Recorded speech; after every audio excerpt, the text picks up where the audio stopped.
Hey, it's me, the crochet burger lady, the lady who makes the crochet play food. I like to go by Hook or Crook Crochet. My name is Tiffany, and I'm really going to start to get busy in showing everyone how I make my crochet play food, and it's so easy. Let me give you some of the backstory. So I've been crocheting for a really long time. Probably I remember as early as 12 years old, I started doing some very basic crochet, and I'm much older than that now. But my why is there's two reasons. There's a couple of munchkins. Munchkin number one, that is my grand baby niece, and munchkin number two, that is my other grandbaby niece. So again, I started crocheting a long time ago because neither of these young ladies look like this. They look a little more like this now. So it's been a while. So back when they were little munchkins, one of them used to say, "Auntie Tiffany, can you make me play food for my kitchen set?" How can you say no to that? So I just started looking at food and picking up some yarn and a crochet hook and figuring it out.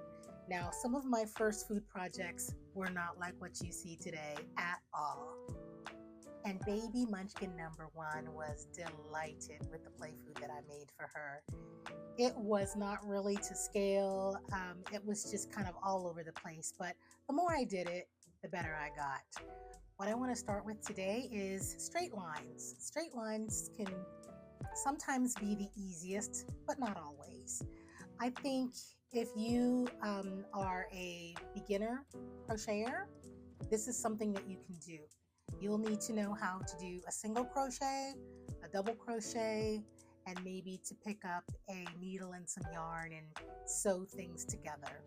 One of the biggest claims to fame of making great crochet play food is picking the right colors. It really gives it that more authentic look. So today we're going to start making French fries. So I think this is a really great project to start with. Again, the color is really what makes it, look its best. Okay, so let's start here. Here's what we'll need. The color that I used is called Butter or Mantequilla. It is a brand called Value. I think I might have picked that up at Joann's or something. But as you can see, the color is really buttery. It gives more of a French fry look to me. It's a really great authentic color. So don't spend any time and energy or money on really expensive yarn. This is just a worsted weight acrylic yarn.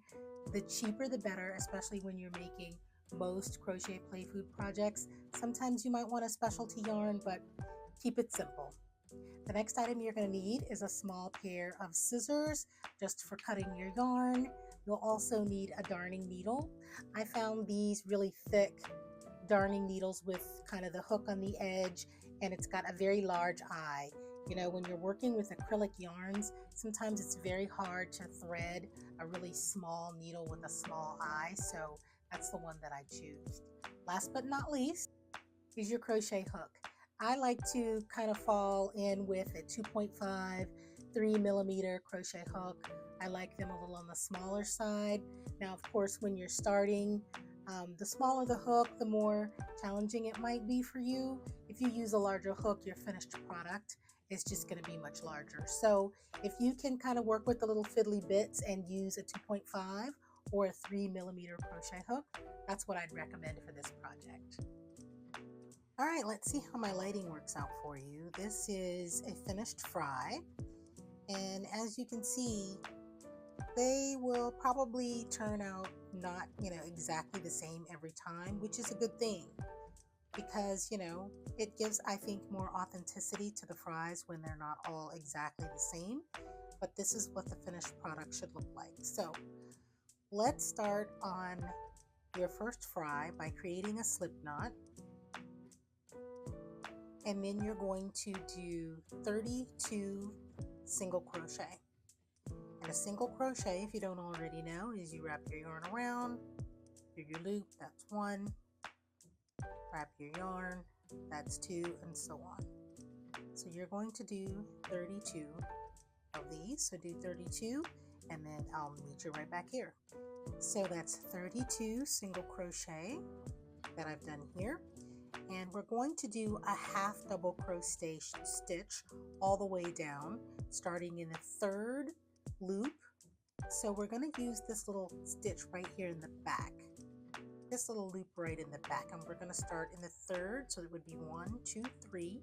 We're going to do a half double crochet, so that's wrapping your yarn around. Insert your hook into that back loop, wrap your yarn around again, wrap your yarn and pull through all 3 loops. Okay, let's do that again. Wrap your yarn, insert into the loop in the back, pull through, wrap your yarn, pull through all 3. So we're going to do 30 half double crochet all the way down, and I'll meet you back here. So here's what it looks like after you've completed 30 half double crochet all the way down on that single crochet chain that we did to begin with. This is what it should look like. So let's go to the next step. I'm getting to that last half double crochet. Okay, so that's 30. Now this is the right side of your work, and this is the wrong side of your work. We're going to fold in half with the wrong side facing out, and we're going to chain 1. Okay, and you're going to turn it on its side, and then we're going to close these up together with a slip stitch. So let me show you. There is a front loop there and a back loop on the other side. We're going to bring those 2 stitches together with the slip stitch. Okay, so each one, we're just going to take those loops in the middle and bring them together. You want to try not to do it too tight. It's going to make your work curl a little bit, but that's okay. We could fix that. You're just going to pull them together in a slip stitch, just like this. Okay, a slip stitch just like this, and I'll meet you back at the end. So as you can see, it'll get a little curly depending on how tight your slip stitch is. We've done a slip stitch all the way down, and then I'm going to just kind of pull my yarn through and cut like a nice long tail, and just pull your tail through. So it's going to look like this. We are going to sew it together now. This is going to be the outside of our fry. We are going to take our darning needle and get the yarn on the needle. This is when that large eye comes in handy. I'm just going to make sure I get the thread on the opposite side by pulling through here, and then we're going to fold it. And it's going to be kind of tight, so you know, just let it do its thing. We're going to manipulate this all in the end.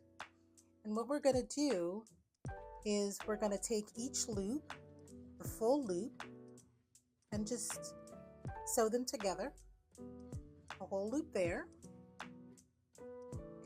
And on that subsequent stitch, you're going to make sure you've got your yarn here at the top. So when you pull it through, it's going to start to create this texture that we're going to want for the French fry. So make sure you're doing both stitches with your yarn on top. Move that over. Both stitches, your yarn on top, and pulling it through. Easy? I think so. Just make sure your yarn is on top. Okay? We're going to do that all the way to the end, and I'll meet you back. All right, I'm down to the end of the last stitch.